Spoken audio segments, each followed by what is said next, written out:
future, and where do you see yourself in 10 years? Uh, I don't like to look far ahead into things.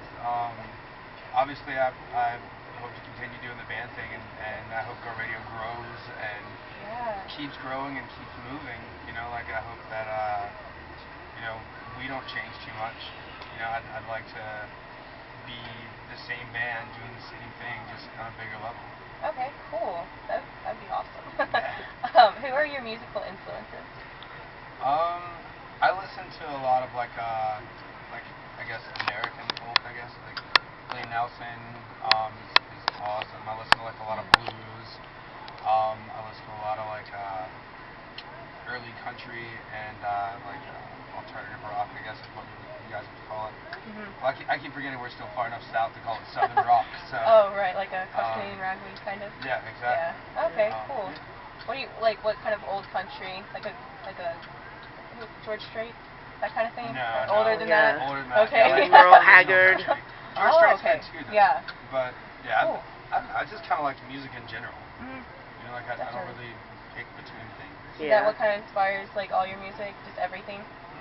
Absolutely. Cool. If you could describe yourself in one word, what would it be and why?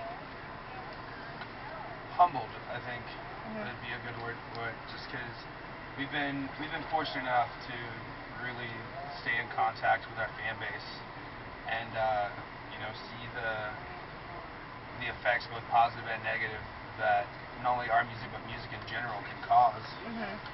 And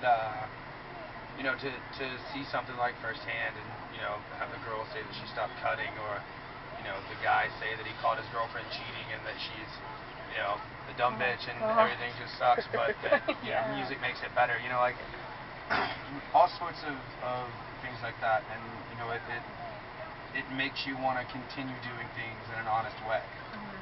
Because there are lots of people that get out here and even on the scale that we're on, which is a very, very small scale in the aspect of things, it's easy to get out here and lose your head and go, oh, there are 100 people in this room tonight that want to see me. Yeah. And like I said, even on the small side of things, it's very easy to do that. And we've been fortunate enough to, like I said, to stay in contact with everybody and not get that way. That's yeah. Do you have any hobbies besides like playing music? I love recording and producing as well. Pretty much, I don't really have anything non-music related. Like I have things that I'm into, but nothing that I would say I would call deep enough to call a hobby. Okay. Like stuff you do on tour aside from like that. What's your most embarrassing experience? It's too embarrassing to say on camera. Fair enough. That means you know it's good. That's one of those personal things. Well, the next question leads right into that's probably the same. It says, what's the most trouble you've gotten into on tour? We don't have really a trouble system on tour. Like you don't really get in trouble. We're all adults.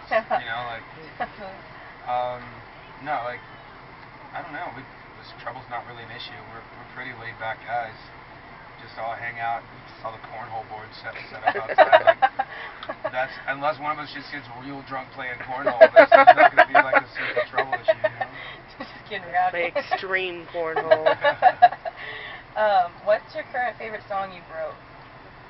I don't know. That's hard. When people ask me that, I always tell them it's you can't really pick one like that because songs are a lot like kids. Yeah. You wouldn't have 14 kids on the last album and go, you're my favorite. Right. You can't really do that because each one means something different. So. It's true. Yeah. From a daycare teacher point of view. It's true. How would you compare opening shows to headlining your own show? I guess headlining is more gratifying. It's really cool to look out in the audience and see people that they came here to see us, and we mean something to every single one of those kids, and that's something you don't get to do when you're direct support or something like that. Right. Do you have any crazy fan experiences?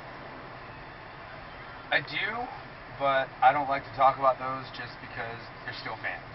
Yeah, definitely. Like even people that like get a little bit insane, they're still really into what we're doing, and it Yeah. still touches them. So Supporting you. if one of them saw it and I were calling them out, I'd feel really bad. Yeah. What's the craziest rumor you've heard about yourself? Honestly, is anyone up stuff.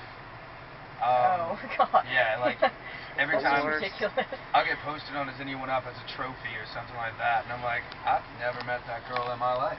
Yeah. And our fans will get on Twitter like, Jason, what did you do? And I'll be like, not that. I don't know. Not that stripper.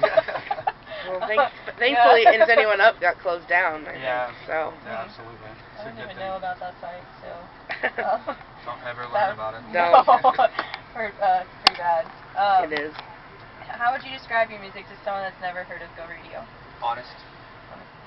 Yeah, just we talk about everything that matters to us, and hopefully it matters to them too. And if it doesn't, then maybe they can take points away from it on how to help someone that it does matter to. It's awesome, by the way. Thank you very much. Daisy wants to know if you could relive any year of your life, what year would it be and why? It's a fan question. I don't know.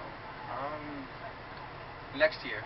Next year? Next year is going to be an amazing year for us. If we make it that far. Yeah, 2012 crap. Yeah, it comes 2012. But, no, next year is going to be an amazing year for Go Radio. We've got the record coming out in August of this year. Yeah. And next year is our year. So. Awesome. It's going to be a good one. And Lauren wants to know what your favorite song is by another artist. My favorite song in all the world is actually a tie by the same artist. It's Death Cab for Cutie. And it's a tie between Sarah Says and Follow You Into the Dark. I love What Sarah Says. My favorite song by them. Yeah. Can't stand familiar, unfortunately. You need to listen to those songs. Ben Gibbard is the most in-depth lyricist of all time. Yeah. He has a way of saying things in the most poetic way ever that you can still understand no matter what. And just coming up with lines that are otherwise just like incredibly morbid, like in What Sarah Says. Yeah. Love is watching someone die. Yeah, love is watching someone die, and then the end is just him going, "Who's gonna watch you die?" over and over again. Makes you think. Wow. Yeah. A lot. Wow. We'll listen to it in the car. Yeah. You should. Over and over again. Okay, I will. I'll take that. Well, that's all that I have. I can't think of anything else. Well, thank you.